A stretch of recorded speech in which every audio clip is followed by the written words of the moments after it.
Ainda em pé, vamos ler a palavra do Senhor nesta noite especial, onde temos adorado e bendizido o nome do Senhor Jesus. Você pode abrir a sua Bíblia na segunda carta que Paulo escreveu aos Coríntios, capítulo de número 1, capítulo 1, a partir do versículo de número 3. Estarei lendo a palavra do Senhor. E o desejo do meu coração é que a palavra venha falar contigo. Você crê que a palavra pode falar com você? Amém? Pergunte para alguém do seu lado aí: meu irmão, você crê que Deus irá falar contigo? Você crê? Pergunte aí para alguém do seu lado. Pergunte, você crê? Nós temos que crer. Abrir o nosso coração, porque Deus continua falando. Segundo aos Coríntios, capítulo 1, versículo de número 3 em diante, diz assim: Bendito seja o Deus e Pai de nosso Senhor e Salvador Jesus Cristo, o Pai de misericórdias e Deus de toda consolação. Ele que nos conforta e em toda a nossa tribulação, para podermos consolar os que estiverem em qualquer angústia, com a consolação com que nós mesmos somos contemplados por Deus, porque assim como os sofrimentos de Cristo se manifestam em grande medida a nosso favor, assim também a nossa consolação transborda por meio de Cristo. Diga comigo: o Deus de toda consolação e de toda graça. Fale para alguém do seu lado: o Deus de toda consolação e de toda graça irá falar contigo nesta noite. Tome assento, por gentileza. E é sobre isso que eu quero ministrar nesta noite, falar ao seu coração sobre o Deus de toda graça e de toda consolação, ou Deus de toda consolação e de toda graça. Quando nós olhamos especificamente para a segunda epístola que Paulo escreveu aos Coríntios, paralelamente à primeira, nós percebemos que essencialmente ela não consiste num compêndio doutrinário, embora apareça diversas doutrinas que são fundamentais abordadas pelo apóstolo Paulo. Mas antes trata-se aqui de alguns problemas que o apóstolo Paulo estava enfrentando diante da igreja de Corinto. E percebemos bem que, através dessa segunda carta que Paulo escreveu, nós podemos conhecer um pouquinho mais sobre a personalidade, sobre o caráter de Paulo. Até porque ele consegue esboçar aqui algumas evidências fundamentais da sua vida. E principalmente quando nós observamos a argumentação e também a forma arguta que Paulo procura defender o seu postulado. Até porque, quando Paulo se depara aqui nessa segunda epístola, ele vê ameaçada a sua credibilidade como apóstolo. E então ele procura de todas as formas defender aquilo que lhe era de direito. E então nós percebemos que havia uma grande instabilidade nos primeiros dias da igreja primitiva. E Paulo não poderia se esquivar diante dessa situação e se omitir e não tecer nenhuma palavra importante. E Paulo, percebendo que era um momento difícil, de instabilidade, que poderia comprometer a mensagem que ele pregava, Paulo mesmo vai escrever em 1 Coríntios, capítulo 16, a partir do versículo 9, dizendo assim, olha: porque uma grande porta me é aberta, mas são muitos meus adversários. Paulo vai dizer que dentro da própria igreja se levantavam adversários que queriam impedir o seu ministério e o anúncio do evangelho para aqueles que careciam da palavra de Deus. Então, observando bem aqui o texto, nós percebemos que esse momento é fundamental na vida do apóstolo. Por isso não podemos nos surpreender que a igreja primitiva, a igreja cristã, estivesse passando por um momento de desassossego, de intranquilidade. E como conciliar aquilo que Paulo estava ministrando com os pensamentos judaicos da época? Como conciliar a mensagem de Jesus Cristo com aquilo que Paulo também pregava e com aquilo que o judaísmo estava expondo e defendendo? Quando nós olhamos para a Bíblia Sagrada, nós percebemos aqui que havia um grande embate. Havia um momento singular na vida de Paulo e ele queria dar explicações. Ele queria combater toda forma de pensamento que queria impedir o anúncio do Evangelho. E então, olhando para esse texto sagrado, nós percebemos que Paulo tinha um discernimento, uma sabedoria profunda. E é isso que nos faz admirá-lo. E Paulo estava mostrando aqui que o Evangelho, ele deveria ser recebido como uma forma revolucionária para a vida daquelas pessoas. E que o Evangelho não deveria simplesmente fazer da igreja uma igreja de religiosidade, uma igreja apática, uma igreja fria, sem propósito, sem meta, sem perspectiva, não. E é por isso que era interessante para os judaizantes da época permanecer naquela velha vida, naquelas tradições antigas, permanecer dentro do seu status quo, naquela religião medíocre, pequena, sem expressão e sem vida. Eles estavam acostumados com o formalismo da religião histórica, com o tradicionalismo, com aquilo que eles já tinham fundamentado no decorrer da sua história. E não queriam mudar. E muitas vezes, amados irmãos, deixa eu dizer uma coisa. Olhando para a igreja atual, nós percebemos que muitas vezes a igreja ela tem vivido mais ou menos como esses judaizantes do passado. Porque ela tem se conformado com a sua vida, com a sua liturgia, com o seu jeito de ser, e não se incomoda em ir além, em ir avante, em buscar algo novo, em se projetar na vida e, acima de tudo, compartilhar este Evangelho que já nos alcançou com aquelas pessoas que precisam ser alcançadas. E muitas vezes nós nos omitimos na nossa responsabilidade, no nosso comprometimento com a palavra de Deus. E nos tornamos mais uma igreja como aquela dos judaizantes, dos legalistas do passado, e não queremos compartilhar com as pessoas aquilo que Cristo nos legou, aquilo que Cristo nos deu. Eu quero perguntar para você nesta noite, aquilo que Cristo outorgou à sua vida, foi bom ou foi ruim? Responda, por favor. Foi bom ou foi ruim? Não ouvi, foi bom ou foi ruim? E se é bom, nós devemos fazer o quê? Compartilhar com os outros. E muitas vezes parece que nós estamos vivendo algo tão ruim que não nos dá vontade de compartilhar com os outros. Mas nesta noite, em nome de Jesus, deixa essa palavra entrar no teu coração e que o Espírito Santo te incomode nesta noite e você saia aqui desta reunião com o coração inflamado da presença de Deus, compartilhando a mensagem que você tem recebido com aquelas pessoas que precisam e carecem. Quantos querem isso na sua vida? Dêem glórias ao nome do Senhor. É isso que nós precisamos entender. A mensagem trazida por Paulo, uma mensagem de graça, uma mensagem que falava de santificação, uma mensagem que falava sobre a justificação pela fé, a transformação segundo a imagem de Cristo, a salvação pela graça, não estava sendo uma mensagem interessante para os judaizantes e para os legalistas. Até porque, em grande proporção, analisando aqui, eles estavam tão acostumados com aquela vida que não queriam algo novo. Eles estavam contentes com as estruturas já estabelecidas, com aquela vida quietinha que eles estavam vivendo, com a estrutura religiosa construída por eles. Então eles não queriam algo novo, algo que mudasse. Então a mensagem de Paulo era uma mensagem revolucionária.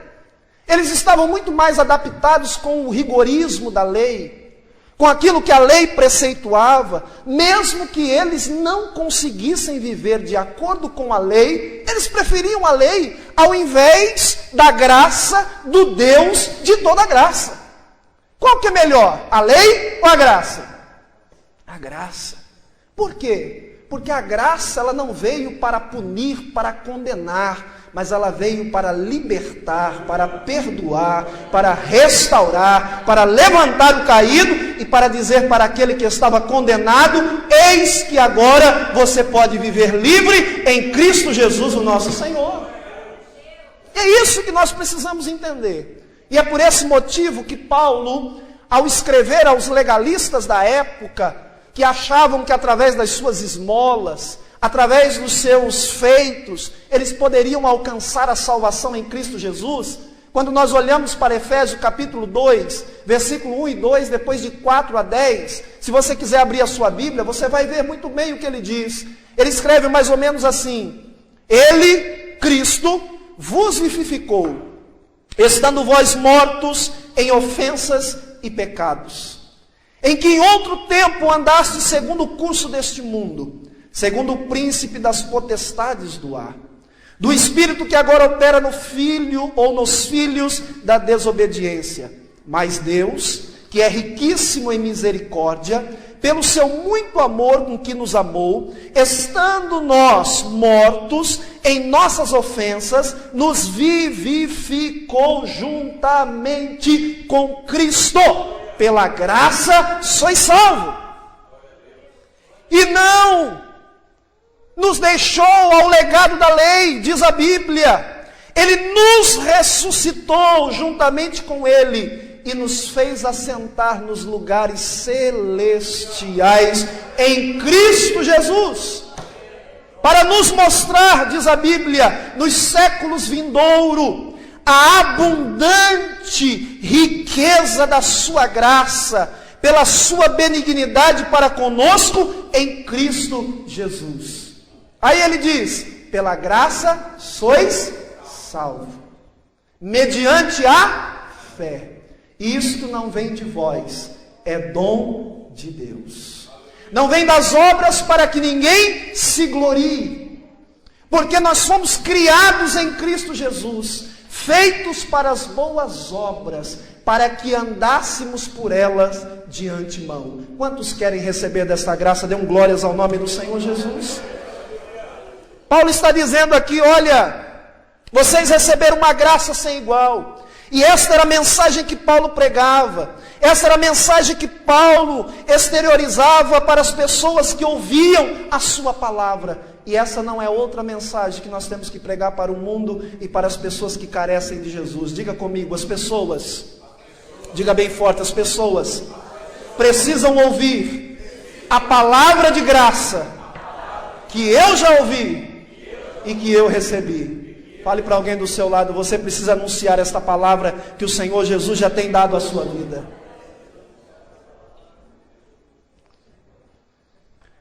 O Evangelho mexe com as nossas estruturas, diz Paulo. Põe a mão no ombro do seu irmão aí, irmão, por favor, faça isso. Dê uma chacoalhada nele aí, em nome de Jesus. E diz: o Evangelho mexe com as nossas vidas. O Evangelho mexe com as nossas estruturas. O Evangelho ele deve mexer com a nossa vida. Ele deve nos chacoalhar. E em nome de Jesus, ao mexer com a nossa vida, nós recebemos uma graça sem igual. Eu quero dizer assim como Paulo, que Deus tem graça para a tua vida nesta noite. Quantos recebem, levante a sua mão e dê glórias ao nome do Senhor Jesus. O grande conflito de Paulo aqui era que aqueles que haviam aceitado a mensagem do Evangelho achavam que o cristianismo, que a mensagem do Evangelho, que o judaísmo reformado era simplesmente mais uma religião.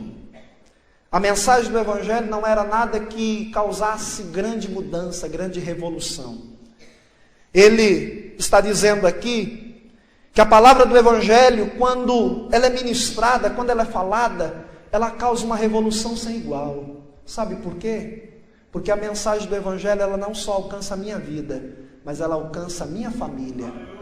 ela alcança os meus amigos, ela alcança os meus colegas de trabalho. A mensagem do Evangelho alcança todas as pessoas que abrem o seu coração para ouvir a palavra de Deus. E é por isso que essa mensagem faz a diferença. É por isso que essa mensagem, quando Paulo ministra aqui, lhe causa um grande incômodo, porque ele não acreditava que a igreja tinha que ser mais uma religião como as outras. Até porque religião, todo mundo diz que tem, mas a religião em si mesma, ela não serve para nada, ela não presta para nada. Porque quem tem religião acaba morrendo com ela e não tem diferença nenhuma. Mas quem tem Jesus faz a diferença. Quem tem Jesus tem amor. Quem tem Jesus tem graça. Quem tem Jesus tem libertação. Quem tem Jesus tem nova vida em Cristo. Então a mensagem do Evangelho faz a diferença para aquele que tem Jesus na vida. E é isso que Paulo estava dizendo para eles, que a diferença é aquele que recebe a Jesus e a graça que Jesus tem para dar. Levante a sua mão comigo e diga assim: a diferença não é ter uma religião. A diferença é ter Jesus como Senhor da nossa vida. Porque quem tem Jesus tem paz. Quem tem Jesus tem amor. Quem tem Jesus tem vida.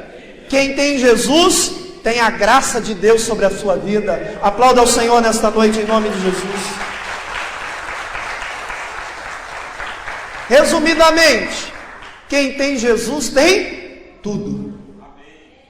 E é isso que Paulo estava querendo conscientizar os judaizantes.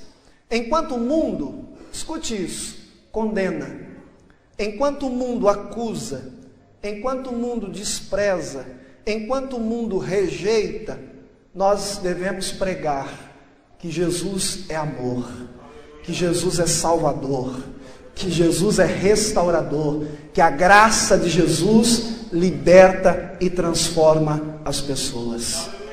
É por isso que o versículo de número 3 que eu li, vai dizer assim: bendito seja o Deus e Pai de nosso Senhor Jesus Cristo, o Pai das misericórdias, o Deus de toda consolação. Por que o Senhor é o Deus de toda consolação? Pergunte para alguém do seu lado aí, se alguém sabe responder. Por que o Senhor é o Deus de toda consolação?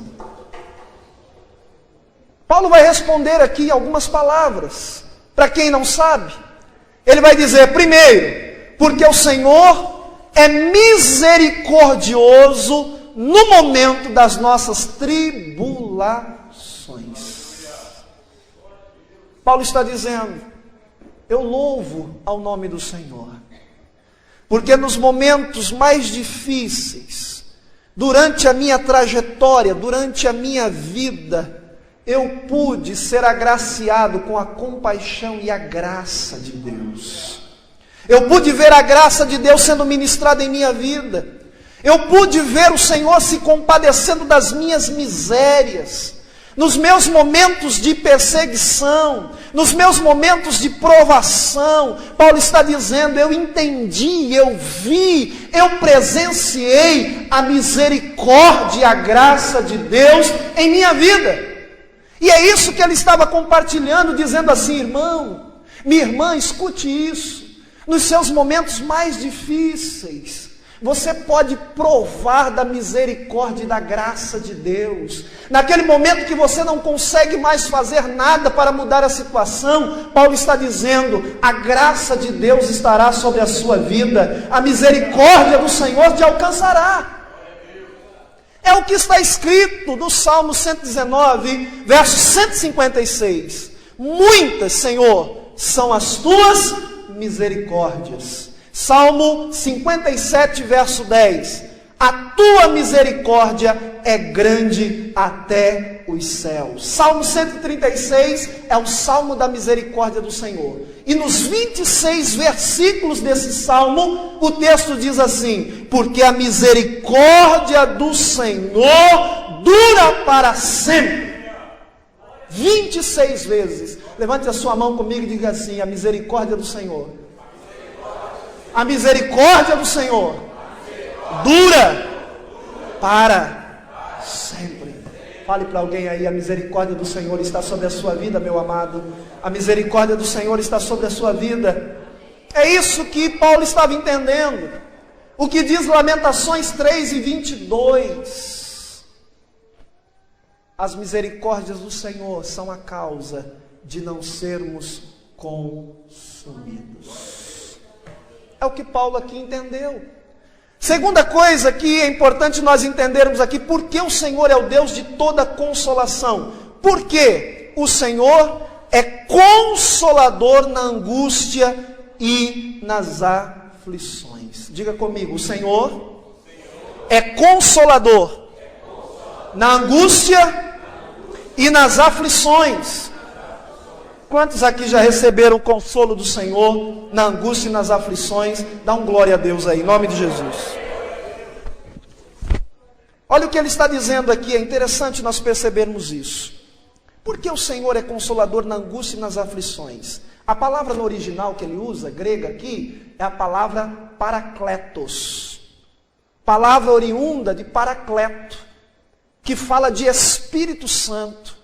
Espírito Consolador. Tem o significado aqui temático de espírito que consola, espírito que é refúgio e socorro. É aquilo que diz o Salmo 46, verso 1. Deus é o nosso refúgio e fortaleza, socorro bem presente na hora da... Olhe para alguém do seu lado e diga assim, meu irmão, Deus é o seu socorro na hora da angústia. Deus é o nosso socorro. É o que Paulo está dizendo nesse texto. Ele está tentando parafrasear o que o salmista já disse aqui. Nos nossos dilemas, nas nossas aflições. No momento em que não temos ninguém por nós, nós podemos contar com Deus, que sempre está presente para nos socorrer e para nos ajudar. Paulo vai dizer aqui que ele não estava sozinho em nenhum momento. Que no momento que ele estava anunciando o Evangelho, seus opositores se levantavam. E quantas vezes nós resolvemos nos prontificar para anunciar a palavra de Deus, para pregar o Evangelho, para visitar os doentes, para evangelizar o nosso bairro, e quantos se levantam para colocar oposição? E por que não dizer aqueles que se opõem estando dentro da igreja? Paulo vivia isso. Isso não era novidade para Paulo. Mas Paulo sabia que mesmo tendo opositores em seu meio, no meio daqueles que estavam na mesma comunidade, melhor dizendo, Paulo está dizendo aqui, olha, eu não me preocupo com isso. Eu não me preocupo com as aflições, com as perseguições, com as injúrias. Eu não me preocupo com as pessoas que se levantam, porque eu sei que nessa militância ministerial, nesse propósito que Deus estabeleceu para a minha vida, eu não estou sozinho. Deus sempre estará comigo. Isso me faz entender, irmãos, que Deus está o tempo todo nos guardando. Que Deus está o tempo todo ao nosso lado. Que Deus está o tempo todo nos sustentando. Ei, minha irmã, ei, meu irmão, deixa eu te dizer uma coisa. Tem momentos que você olha para um lado, para o outro, você se sente sozinho, solitário, sem ninguém por você. Mas nesta noite o Senhor Jesus vem falar ao teu coração dizendo, você pode ter um amigo constante ao seu lado, que nunca vai te deixar só, porque Ele é sempre presente na vida daqueles que o amam. É o que Paulo está dizendo. E ele vai dizer claramente aqui que este Deus de toda consolação era o Deus que consolava a sua vida diariamente. Você pode dizer comigo, Deus é aquele que deseja nos consolar diariamente. Todos os dias. Tem consolo para a sua vida hoje aí, amém? Você crê que o Senhor vem consolar o seu coração hoje? Você crê que Deus vem ao seu encontro hoje? Você crê que você não está sozinho, mas Deus está com você? Se você crê nesta palavra, dê um glórias ao nome do Senhor, porque Ele merece. Ele é o Consolador. Quando Jesus deu as últimas instruções aos seus discípulos, antes dele ser recebido no céu, Jesus disse: eis que eu não vos deixarei órfão, mas eu rogarei ao Pai, e Ele vos enviará um outro Consolador, para que estejam com vocês todos os dias. Ele está falando sobre o Paracleto, sobre o Espírito Santo, que está conosco, que está aqui nesta noite para consolar o meu e o seu coração. Por isso que Ele é o Deus de toda consolação. Terceiro, Paulo vai dizer que Ele é o Deus de toda consolação, porque o Senhor o ensinara a suportar com paciência as suas provações. Quantos de nós, no momento de bonança, no momento de alegria, no momento que o bolso está cheio de dinheiro, no momento que as contas estão todas pagas, que o carro está quitadinho, que o emprego está bom, o salário está sendo depositado em dia, nós nos sentimos bem, alegres, felizes, e parece que a melhor coisa é servir a Deus quando tudo está bem. Agora, de repente, quando vem uma provação, quando vem uma adversidade, quando vem uma aflição, parece que a pior coisa é servir a Deus, porque a gente logo abandona, vira as costas, não quer saber, qualquer coisinha a gente compara a Deus com qualquer outra coisa e acha que Deus é pior. Deixa eu te dizer uma coisa, o Senhor, Ele é maior do que todas as coisas. Deixa eu te falar, meu amado irmão, por mais que você passe uma provação, uma aflição, Deus tem permitido isso para te dar crescimento, maturidade. Isso não significa que Ele te abandonou, porque Deus é um Deus que não abandona, Deus é um Deus que não desampara. Nós precisamos entender isso, e Paulo vai dizer: olha, eu aprendi a sofrer as aflições com paciência.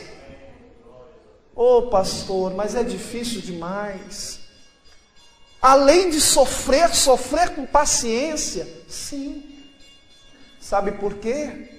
Porque quem tem paciência, Paulo vai dizer, quem espera, quem muitas vezes está disposto a passar por um período de sofrimento, daqui a pouquinho será consolado pelo próprio Senhor de toda consolação.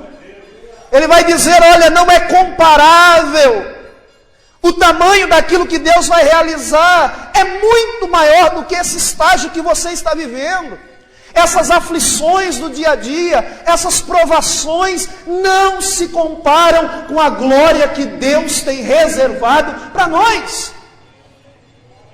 Então nós precisamos crer nisso e esperar no Senhor com paciência, porque na hora certa o Senhor irá nos ajudar. Quantos creem que a ajuda do Senhor virá para a sua vida? Dê um glória ao nome do Senhor. Olha o que Tiago diz no capítulo 1, verso 12. Bem-aventurado é aquele homem ou mulher que suportar a provação, porque depois de ser provado, receberá a coroa da vida, que o Senhor prometeu àqueles que o amam. Quantos querem receber a coroa da vida aqui? Diga comigo assim: então, eu suportarei com paciência as minhas provações. Informe aí pelo menos para umas 2 pessoas. Meu irmão, suporta com paciência a aflição, porque a bênção do Senhor virá sobre a tua vida. O consolo do Senhor virá sobre você. Quarto, Paulo vai dizer que Deus é o Deus de toda consolação, porque o Senhor passou a ser a sua confiança. Diga comigo: o Senhor precisa ser em todo tempo a minha confiança. Pergunte para alguém: você confia no Senhor? Você confia nele? Você confia plenamente no Senhor? Você confia que Deus vai te ajudar? Você confia que Deus vai abrir a porta que você precisa? Você confia que Deus é poderoso para te curar nesta noite? Você confia que Deus pode mudar o seu cativeiro e te abençoar grandemente? Se você confia, glorifique o nome do Senhor, porque nós devemos confiar. Paulo está dizendo: eu aprendi a confiar em Deus. Eu aprendi a me espelhar em Jesus. porque Jesus sofreu, porque Jesus padeceu, e através do seu sofrimento, Paulo está dizendo, eu ganhei a salvação. Aí o apóstolo diz, se através do sofrimento de Cristo, eu fui agraciado e consolado por Deus, através do meu sofrimento, muitos serão consolados, abençoados e salvos para a glória e louvor do nome do nosso Deus. Paulo está dizendo, a nossa aflição, os momentos de provação, a perseguição que muitas vezes nos é direcionada, Paulo vai dizer, vai servir de testemunho, porque há muitas pessoas que nos olham e vão ver que depois que nós passarmos por essa provação, Deus nos exaltará soberanamente. E através dessa exaltação, o nome do Senhor será glorificado em minha vida e muitas pessoas serão alcançadas através daquilo que eu vivi e passei. O que isso me ensina? O que isso me faz entender? Paulo vai dizer que nós não precisamos temer, se nós temos a convicção de que Jesus está em nossas vidas, nenhum mal que Ele não queira poderá nos atingir. Muitas vezes é simplesmente um momento de permissão de Deus, mas após passar esse momento de permissão, que Deus permite para o nosso crescimento, para a nossa maturidade, virá um momento em que nós viveremos a bênção de Deus, que nós viveremos a graça de Deus, fluindo de forma toda especial em nossas vidas. Paulo vai dizer aqui, olha, eu me senti em alguns momentos tão angustiado, que parecia que havia uma corda em meu pescoço, que a morte chegou de frente, e eu não sabia mais o que fazer. A agonia era tanta quando eu resolvi anunciar o Evangelho, quando eu resolvi pregar para as pessoas, quando eu resolvi falar do testemunho da minha vida, quando eu resolvi comunicar com as pessoas de quem na verdade era Cristo. Paulo vai dizer que enfrentou uma série de problemas, e que nós também iremos enfrentar se resolvermos fazer isso, se resolvermos fazer missões, se resolvermos anunciar o Evangelho, se resolvermos pregar um Cristo verdadeiro, não esse Cristo que alguns tentam estabelecer, que tentam privatizar como se fosse seu, não. Os judaizantes, da sua forma legalista, eles determinaram um tipo de Deus para eles, um tipo de regra de vida cristã, e eles se acomodaram com isso. E muitas vezes os homens tentam estabelecer essas regras, estes moldes, tentam nos colocar dentro de um quadrado, e parece que cantam essa música, né? Cada um no seu quadrado. Não, não é esse Jesus que nós queremos. Nós queremos um Jesus que nos coloque livre. Nós queremos um Jesus que nos dê liberdade para adorar o seu nome, para servir o seu nome, para glorificar o seu nome. Um Jesus que derrame a sua graça em nossas vidas e verdadeiramente nós nos sintamos livres. O Evangelho é um Evangelho que liberta, um Evangelho que transforma, e ainda há muitas pessoas, a despeito de estarem na igreja, que estão amordaçadas, presas, mas eu quero profetizar sobre a tua vida nesta noite, que este Evangelho de Jesus Cristo, ele te coloca livre, ele te liberta da prostituição, ele te liberta do vício, ele te liberta do pecado, ele te levanta se você estiver caído, porque este Evangelho é transformação de vida. É um Evangelho que transforma. E é isso que Paulo está dizendo. Eu vivi aflições e pensei até mesmo em desistir. Mas Paulo diz, tudo isso tem um propósito. Eu entendi o propósito de Deus na minha vida, que nenhum desses sofrimentos puderam me parar, porque aquele que está comigo é muito maior do que aquele que tenta me derrubar.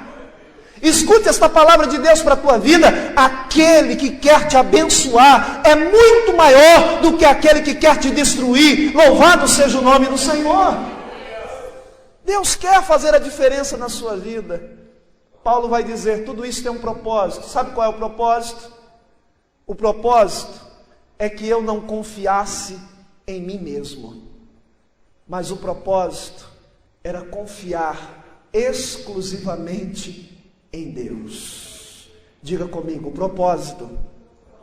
Diga mais forte, o propósito de tudo aquilo que Deus permitir acontecer na minha vida não é para minha destruição, não é para que eu fique prostrado, mas o propósito de Deus é que eu confie nele, para que eu acredite que a libertação, que a resposta, que a vitória não vem de mim, não vem dos homens, não vem da igreja, não vem do pastor, mas a minha vitória vem de Deus. Aplauda ao Senhor nesta noite, porque a sua vitória vem de Deus.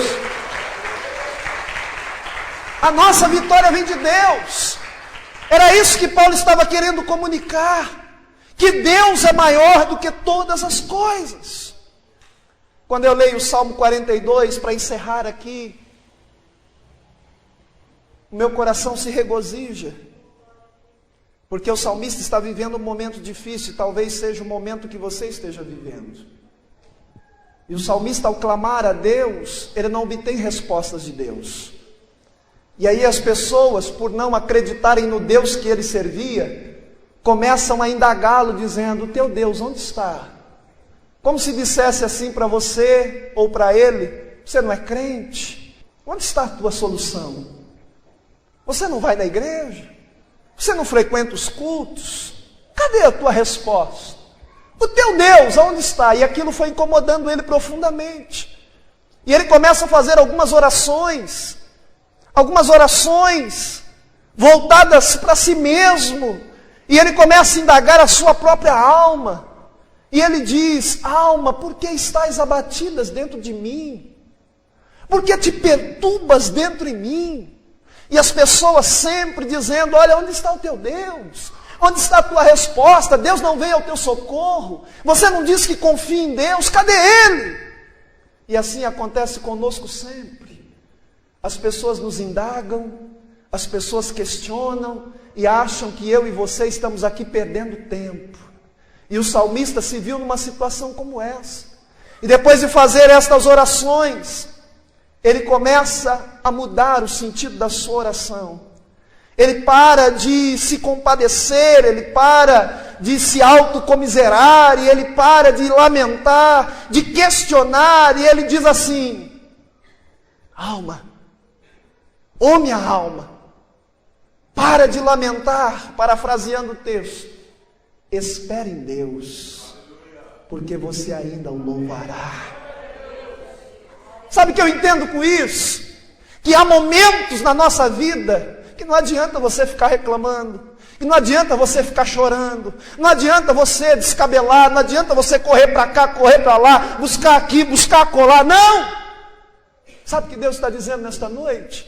Que você deve se aquietar e confiar em Deus, porque na hora certa você vai louvar o nome dEle, porque você, se confiar no Senhor, dEle virá o teu socorro, dEle virá a tua segurança. Por isso, meu amado irmão, aprenda nesta noite com Paulo. Paulo está dizendo, não importa a agonia da vida, não importa as perseguições, eu aprendi a confiar em Deus. Olhe para alguém que está pertinho de você e diga assim, meu irmão, profetize aí sobre ele, em nome de Jesus, mas profetize com fé. Diga assim, meu irmão, minha irmã, em nome de Jesus, espere em Deus, porque você ainda vai louvar o nome dEle. Oh, aleluia, você pode glorificar o nome do Senhor nesta noite. Nós devemos esperar em Deus, porque de Deus é que vem o nosso socorro, de Deus é que vem a libertação, de Deus é que vem a resposta. É Deus quem vela por nós. E Paulo está dizendo aqui para encerrar: eu aprendi a confiar no Deus de toda consolação. Ele está dizendo: o meu consolo vem de Deus, o meu consolo vem de Deus, o meu consolo vem de Deus. Se você crê nesta palavra, coloque-se em pé por gentileza, em nome de Jesus. Você pode repetir essa palavra de vitória comigo? Levante a sua mão assim e diga assim: diante de tudo que os meus olhos têm contemplado, eu não irei temer, porque eu sei que as aflições desta vida não se comparam com aquilo que Deus tem reservado para mim. Hoje eu quero depositar toda a minha confiança em Deus, porque é dele, somente dele, só de Deus é que virá o meu socorro. Se você puder glorificar ao Senhor, glorifique ao Senhor em nome de Jesus. Seu socorro vem de Deus. Talvez você veio aqui nesta noite esperando que o pastor viesse te socorrer, mas eu quero te dizer que o meu socorro também vem de Deus. Eu quero convidar você a sair do seu lugar se você está precisando do socorro do Senhor. Se você está precisando que Deus venha de encontro com a tua vida para fazer grandes transformações, para que Deus mude a sua vida por completo, para que Deus dê uma sacudida espiritual na tua vida e sacuda toda essa poeira enferrujante aí e te faça um grande vencedor, uma grande vencedora em nome de Jesus. Talvez você entrou aqui precisando de uma resposta de salvação. Eu quero te dizer que Jesus tem salvação para a tua vida.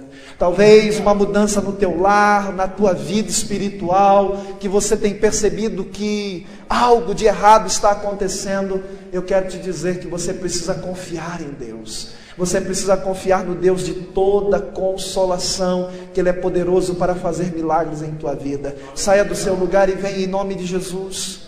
Em nome de Jesus. Em nome de Jesus. Dê mais um passo à frente para que outras pessoas possam chegar. Enquanto isso a igreja ora, glorifique ao nome do Senhor, porque a presença do Espírito Santo está aqui nesse lugar. Paulo tem nos ensinado a vencermos em Deus, a confiarmos em Deus. O Espírito Santo é tido na Bíblia como grande consolador. E hoje, escute o que eu estou dizendo. Isso não é palavra de menino, e nem porque eu estou aqui brincando de fazer culto, não. Mas eu estou aqui debaixo da autoridade de Deus, e eu sei que Deus está neste lugar e que Ele tem ministrado em corações aqui. Corações afligidos que precisam de consolação. Hoje o Deus de toda consolação virá de encontro à tua vida e o seu coração vai sair daqui diferente. Você crê nisso? Amém? Dê mais um passo à frente para que outras pessoas que estão no corredor venham. Em nome de Jesus. Eu creio que o Deus de toda consolação quer operar um milagre na sua vida hoje. Outro dia eu estava um tanto afligido, preocupado com algumas coisas para resolver, e o meu coração estava muito turbado, porque nenhum de nós somos impedidos, mesmo servindo a Deus, de passar momentos assim. E Paulo também vai dizer que ele, por mais que ele fosse o apóstolo Paulo que todos dizem, ele era um servo de Deus, era um homem, assim como você, um homem, uma mulher, que tem aqueles momentos altos, mas também tem aqueles momentos baixos na vida. Isso não é pecado, isso não é feio, isso não é demérito para ninguém, não. Todos nós temos esses momentos, mas a diferença está que nesses momentos nós precisamos ter alguém em quem nos agarrar, em quem nos estruturar, nos segurar. E naquele momento que eu estava angustiado, a única coisa que eu pude fazer é dobrar o meu joelho e pedir socorro ao Senhor. Naquele mesmo instante que eu estava clamando, eu senti o bálsamo de Deus em minha vida. O bálsamo do Espírito Santo dizendo: meu filho, não temas, porque eu estou contigo. E não há consolo melhor do que esse, do que ouvir a voz de Deus dizendo: você não está sozinho, você não está sozinha. E é isso que eu estou ouvindo Deus dizer aqui nesta noite, que você não está só, que você não está desamparado, que você não está desamparada. Mas se você entrou aqui é porque Deus tem um propósito na tua vida, porque Deus tem um milagre grandioso para fazer em você e através de você. Se Deus te trouxe aqui a este lugar, é porque Deus tem um propósito sobrenatural com você. Você não é povinho, você não é Zé Ninguém, não. Deus está dizendo: eu estou contigo. Eu, Deus, o Todo-Poderoso, eu, Deus, Criador dos céus e da terra, eu, Deus, que tenho o controle de todas as coisas em minha mão, eu estou contigo, eu estou na tua vida. Aprenda a confiar em mim, Deus está dizendo, porque o teu socorro vem do Senhor. O teu socorro vem do Senhor. Hoje o Espírito de Deus consola o teu coração. Hoje o Espírito Santo derrama um bálsamo sobre a tua vida. Você vai sair daqui abençoado, abençoada, mais leve. Esse fardo que você entrou aqui nesta noite está caindo por terra na autoridade do nome de Jesus. Deus vai entrar lá no teu lar. Ah, pastor, minha casa está tão bagunçada, meu casamento está tão esquisito, meu esposo não é mais aquele que eu sonhei. Ou a minha esposa não é mais aquela que encantava os meus olhos. No percurso da vida, na trajetória, muitas coisas podem acontecer, é verdade. Mas o Deus de toda consolação, o Deus que pode reverter todo e qualquer quadro, o Deus que pode mudar o teu cativeiro, está presente aqui nesta noite. E Ele é poderoso para colocar as coisas no lugar. Ele é poderoso para falar no coração dele, no coração dela, aquilo que até hoje você tem tentado falar e ele não entende e ela não entende. Mas quando Deus fala, quando Deus sopra a tua vontade, Deus não só se faz entendido, mas Deus também convence e muda. Você crê que há mudanças de Deus para você aqui? Levante a sua mão comigo. Eterno Deus e Pai, eu te louvo pela tua palavra, porque a tua palavra é viva, eficaz, mais penetrante do que espada alguma de 2 gumes, que penetra até na divisão da alma, do espírito, de juntas e medulas, prescrutando, sondando as intenções do coração e da mente do homem. Ó Espírito Consolador, sonda cada um dos teus filhos aqui nesta noite, nesta casa de oração, neste local onde a tua palavra é ministrada. onde, meu Deus, compreendemos que as aflições desta vida querem nos fazer desistir, querem nos fazer parar. As circunstâncias, os inimigos, querem nos amordaçar ao ponto de nos deixar imóveis. Mas o Teu Espírito Santo se move aqui neste lugar.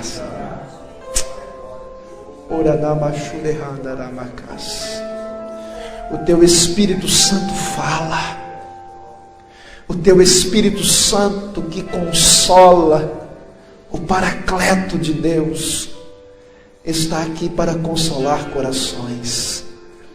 Corações afligidos, corações doridos, corações angustiados, lares divididos, casamentos em crise. Oh Deus, Tu estás presente, e a Tua palavra diz que não existe impossível para o Senhor. Não existe barreiras que o Senhor não possa romper. Por isso eu oro, na autoridade do Teu Filho amado Jesus, que o Senhor venha sobre este coração agora, que o Senhor venha sobre esta vida agora, e em nome do Senhor Jesus, traz refrigério para a sua alma, traz bálsamo para este coração. Meu Deus, que este fardo tão pesado seja deixado hoje diante do Teu altar. Vai tirando os fardos, Senhor, e vai tomando sobre si, Senhor Jesus.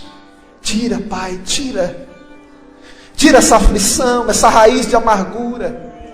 Tira, Senhor, toda seta maligna que queira destruir este lar, esta família, este casamento. E na autoridade do nome de Jesus eu profiro uma palavra de bênção, de vitória sobre a tua vida. E a partir de hoje a tua vida não será mais a mesma, diz o Senhor Jesus. Há consolo para o teu coração, há graça para o teu coração. Senhor Jesus, nós estamos debaixo da tua maravilhosa graça, e é debaixo desta graça que nós queremos nos mover. Abençoa a tua igreja, abençoa cada um desses teus filhos, na autoridade do nome de Jesus, e que o teu consolo nos acompanhe, na autoridade do teu nome. Só aqueles que creem aplaudam o Senhor bem forte. Olhe para cá, diga assim comigo: hoje, Deus escreve um novo percurso para a minha vida. Eu não viverei mais afligido ou afligida, mas eu confiarei no Deus de toda consolação. Dá um abraço forte a alguém que está perto de você, em nome de Jesus.